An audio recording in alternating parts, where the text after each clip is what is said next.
여러분 안녕하십니까? 뉴스투데이 제주입니다. 감귤 가격이 초비상입니다. 출하 가격이 생산비에 머물다 보니 수급 조절을 위해 제주도가 감귤 2만 톤을 긴급 수매하는 등 크기가 작거나 큰 감귤에 대한 시장 격리가 이뤄집니다. 김항섭 기자의 보도입니다. 서귀포시 중문동에서 50년째 감귤 농사를 짓는 이병효 씨. 감귤 가격이 크게 하락한 데다 크기가 작은 소과가 지난해보다 20%나 늘어 생산비도 챙기기 어렵게 됐습니다.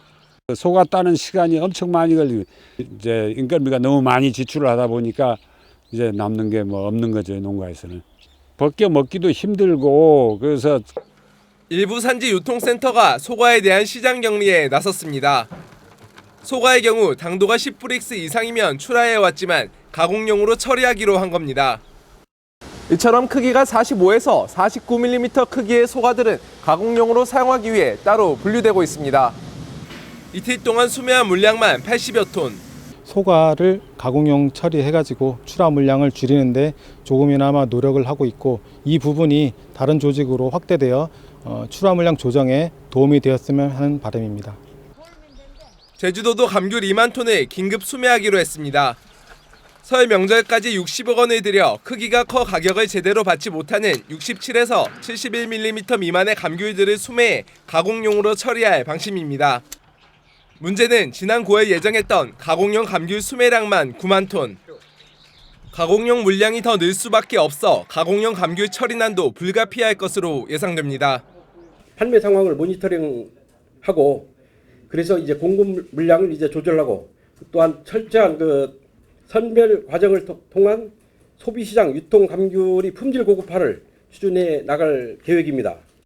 이번 주 들어 도매시장에서 감귤 5kg 한 상자당 평균 경락가는 6,000원 내외로 지난해보다 20%나 하락했고 농가 수출가는 생산비에 머물고 있습니다. 시장 격리 대책으로 바닥을 치고 있는 감귤 가격이 회복될 수 있을지 주목됩니다. MBC 뉴스 김항섭입니다. 연간 5만 톤가량 발생하는 감귤 껍질이 고형 연료로 활용 가치가 있다는 연구 결과가 나왔습니다.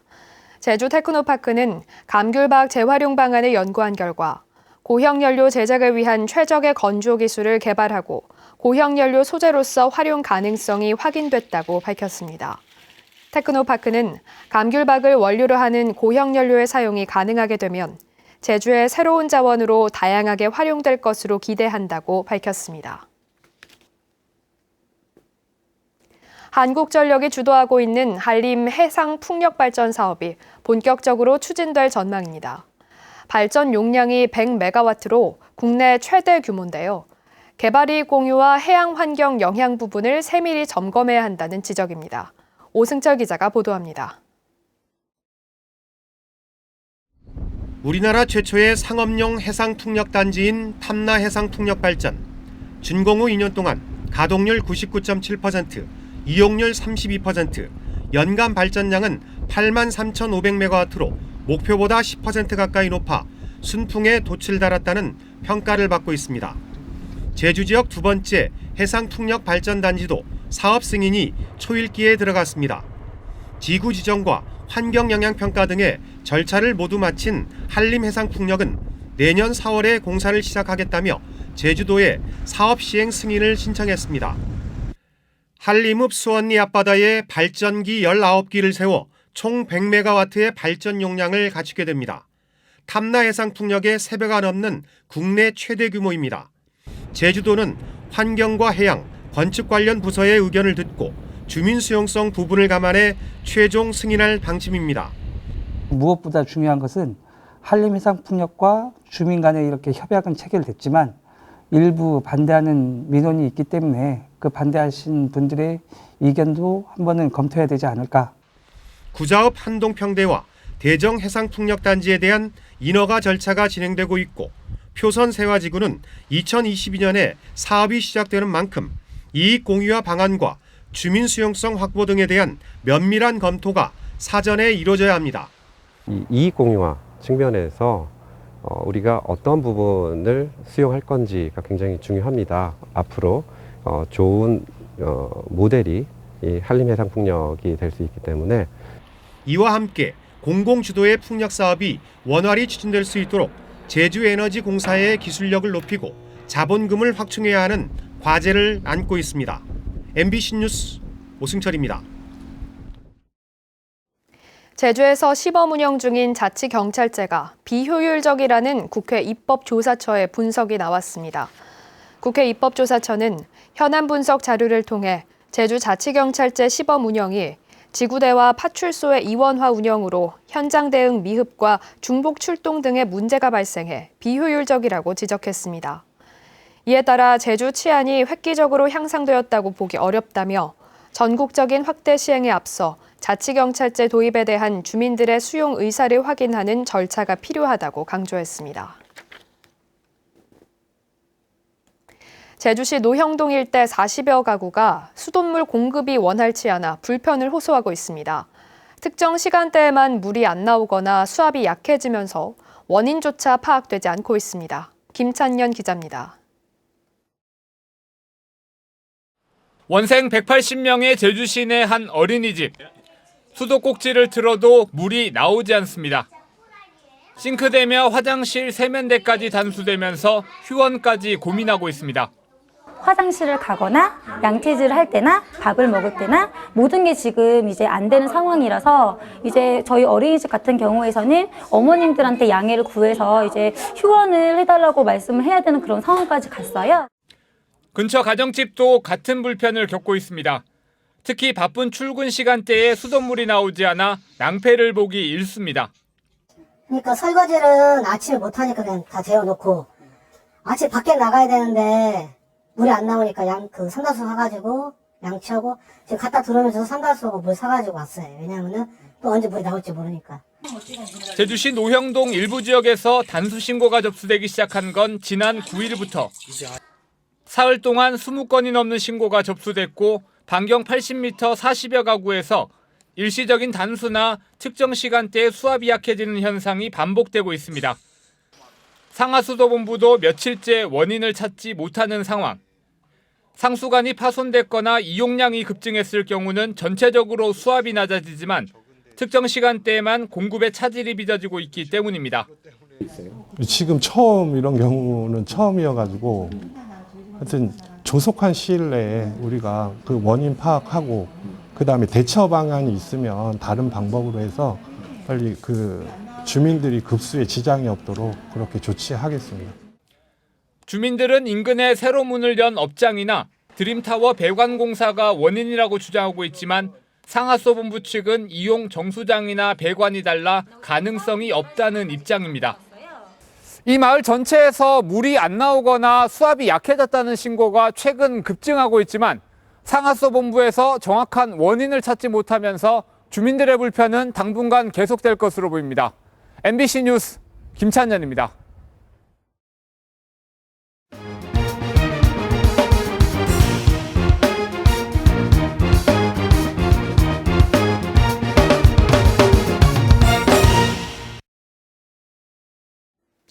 누구나 이용에 불편함이 없는 무장애 시설을 확산시키기 위해 정부가 인증제까지 도입하고 일부 시설에는 의무화하고 있는데요.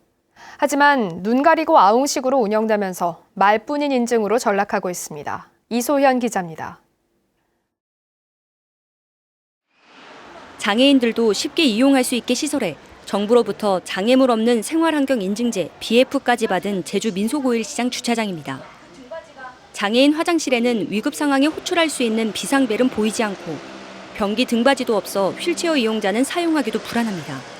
등받이가 없어서 허리가 불편하신 이용자분들이 아예 이용이 불가능하고요. 또 앉았을 때 넘어질 수 있는 위험성도 있고 BF 인증 기준에서도 등받이가 설치되어야 된다고 나와 있거든요. 인증을 받았다는 또 다른 곳도 찾아가 봤습니다. 승강기 앞 시각장애인들을 위한 저명 블록은 모래 주머니가 쌓여 보이지도 않습니다. 정부는 2015년부터 공공기관이나 지자체로부터 보조금을 받은 건물은 교통이동 약자들의 불편이 없도록 시설해 BF 인증을 받도록 하고 있습니다.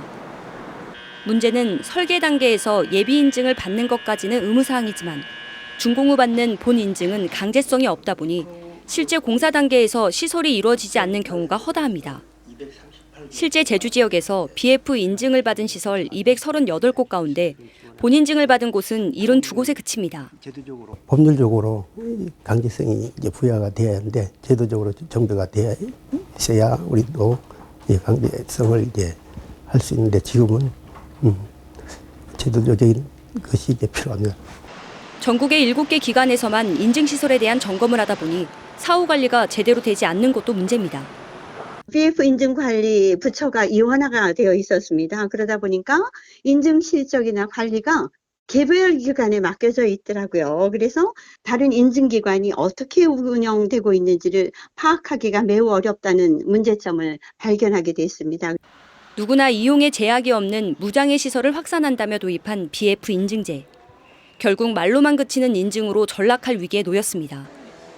MBC 뉴스 이소연입니다. 교통약자 이동지원 차량에 대한 이용 만족도가 낮은 것으로 조사됐습니다. 제주장애인 인권포럼이 지난 2달 동안 장애인 300명을 대상으로 교통약자 이동지원 차량 이용 실태를 모니터링한 결과 배차 대기 시간이 길어 불편하다는 응답이 77%를 차지했습니다. 차량 신청 후 배차까지 평균 대기 시간은 45분 미만이 31%인 반면 30분 미만은 13%에 그쳤습니다.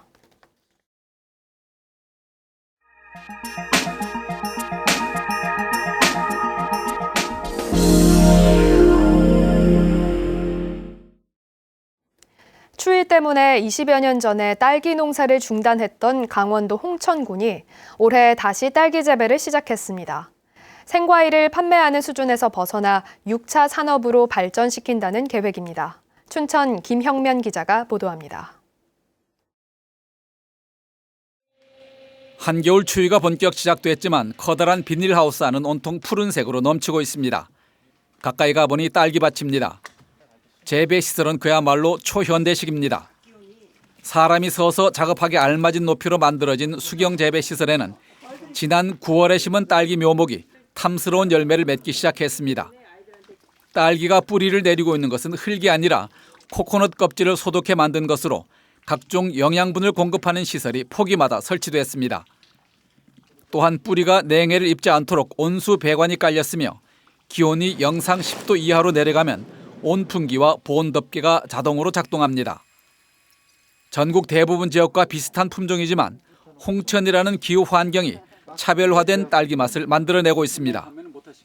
지역 특성상 여기가 환경이 굉장히 좋습니다. 그래갖고 딴 마트에서 이렇게 시식을 해봤는데 거기서도 당도도 되게 좋고 해서 반응이 굉장히 좋습니다. 겨울에 초입인 이달부터 첫 수확을 시작한 이곳 홍천 딸기는 내년 5월까지 약 6개월 동안 달고 단단한 딸기를 계속 수확해내게 됩니다. 한겨울 추위 때문에 20여 년 전에 딸기 농사를 중단했던 홍천군이 농가의 새로운 소득 모델을 개발하기 위해 올해 다시 재배를 시작했습니다. 우리 홍천은 사실은 이제 겨울에 딱히 어떤 소득 작물이 없었어요. 그런데 딸기가 이제 저온성 작물이다 보니까 우리가 이제 이거를 도입하면 되지 않을까 이런 생각을 좀 했었죠. 이렇게 생산된 홍천 딸기는 관내 마트에서 대부분 판매되고 있으며 앞으로는 주변 리조트나 학교와 연계해 다양한 체험 프로그램을 운영할 계획입니다. 행정기관의 적극적인 지원과 젊은 농부의 열정이 합쳐져 한겨울에도 시들지 않는 푸르름이 농촌에 활기를 불어넣고 있습니다. MBC 뉴스 김영면입니다.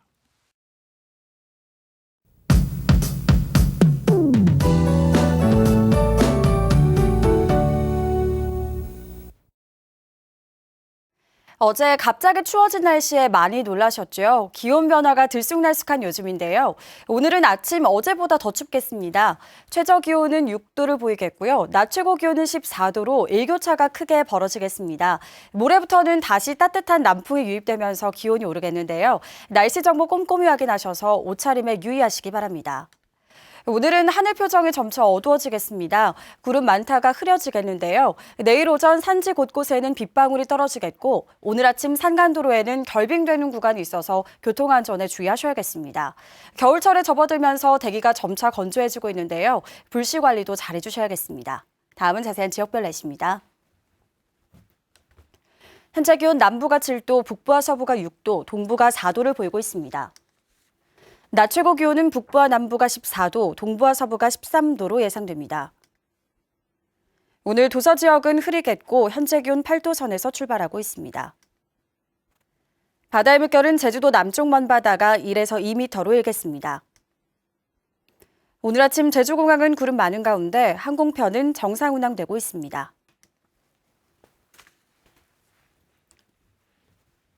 주간 날씨입니다. 다음 주 화요일에 비가 시작돼서 수요일까지 이어지겠습니다. 날씨였습니다.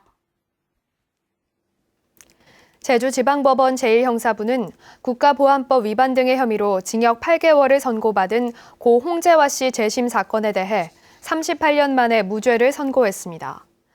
홍 씨는 29살이던 1981년 제주시 조천읍의 한 식당에서 지인들과 막걸리를 마셨는데 북한을 찬양했다는 국가보안 위반 혐의로 징역 8개월을 선고받아 복역했습니다. 지난 2010년 과거사 정리위원회가 홍 씨 사건에 대해 불법 구금을 인정하면서 가족들이 재심을 청구했고 홍 씨는 출소 후 고문 후유증을 겪다가 지난해 생을 마감했습니다. 한국농업경영인 제주도연합회는 성명을 내고 농협이 올해 마늘 수매 단가를 생산비에도 미치지 않는 킬로그램당 2,500원으로 결정했다며 각성을 촉구했습니다. 특히 내년부터 수매 사업의 정산 방식을 사후정산으로 바꾸는 것은 사실상 손실 비용의 절반을 농가에 떠넘기는 것이라며 가격 폭락으로 어려움을 겪는 농가에 부담을 가중시키는 행태라고 지적했습니다. 도내 첫 장애아동 전문 공립 어린이집이 문을 열었습니다. 서귀포시는 지난 10일 서귀포시 혁신도시 바람모루공원 안에 언어와 운동치료실, 보육실 등을 갖춘 공립 별빛 하나 어린이집이 지역 장애아동들에게 전문적인 보육과 재활 서비스 제공을 시작했다고 밝혔습니다. 입소를 희망하는 대상자는 임신육아 종합포털이나 모바일을 통해 등록이 가능합니다. 제주시는 내년 교통유발 부담금 부과 대상업체를 대상으로 교통량 감축 이행 실태를 현장 점검합니다. 현장 점검 대상은 교통유발 부담금 경감을 위해 교통량 감축 이행 계획서를 제출한 업체로 대중교통 이용의 날 운영, 승용차 부재 운행, 자전거 이용 등 이행 여부를 확인합니다. 제주시는 현장 점검 후 이행 실태가 미흡한 업체의 경우 신청한 경감률을 감점 처리할 계획입니다.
뉴스투데이 제주를 마칩니다. 여러분 고맙습니다.